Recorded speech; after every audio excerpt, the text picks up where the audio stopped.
Capítol 4. Inici d'activitat i obligacions principals. Tota activitat està subjecta a una sèrie d'obligacions fiscals. Per tant, estàs obligada a aportar un llibre de registre que reflecteixi un control de les factures que donen compte de tots els ingressos i totes les despeses relacionades amb la teva activitat. Un llibre que permeti determinar amb precisió l'import total de l'IVA que has repercutit als teus clients a partir dels ingressos i l'import total de l'impost suportat en les teves despeses. Un llibre de registre que ha de ser digital, per mitjà d'una fulla de càlcul i que tingui en compte les indicacions de format que determina l'agència tributària. Un llibre de registre que es divideix en 3 apartats. Primer, un registre de factures expedides o emeses que doni compte de tots els ingressos a través de les teves factures o documents substitutius que hagis expedit en totes les operacions subjectes a IVA. No t'oblidis d'incloure les exemptes d'IVA, les d'autoconsum i els documents rectificats. S'inclouen en aquestes factures totes les prestacions de servei. Per exemple, còpies, acolorits, retocs fotogràfics, litografies mecàniques, decorats per teatre o articles manufacturats no únics.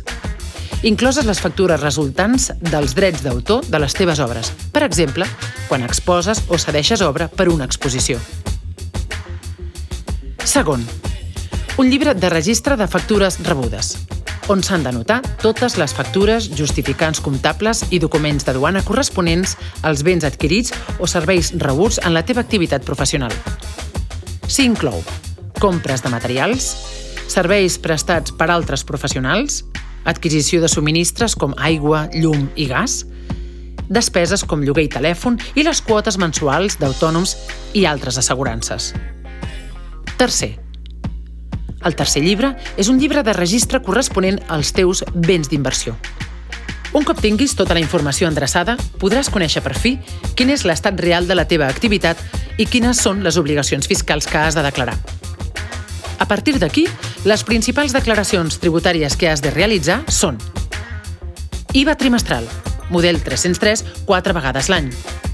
Resum anual de l'IVA, model 390, una vegada a l'any. Les següents declaracions tenen circumstàncies especials. Retencions d'IRPF, model 111, 4 vegades l'any, en cas que hagis rebut factures d'altres professionals. Resum anual de l'IRPF. Pagaments a compte de l'IRPF, llevat que almenys el 70% de les factures ja tinguin retenció, fet pel qual estaràs exempta de pagament. IRPF del lloguer de locals, en cas que paguis un lloguer en un local que no sigui casa teva.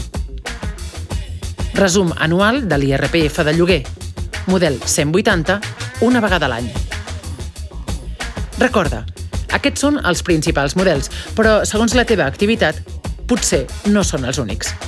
I sobretot, no t'oblidis de revisar el calendari fiscal perquè no se't passin les dates de pagament. Pagar multes i recàrrecs sempre és un problema.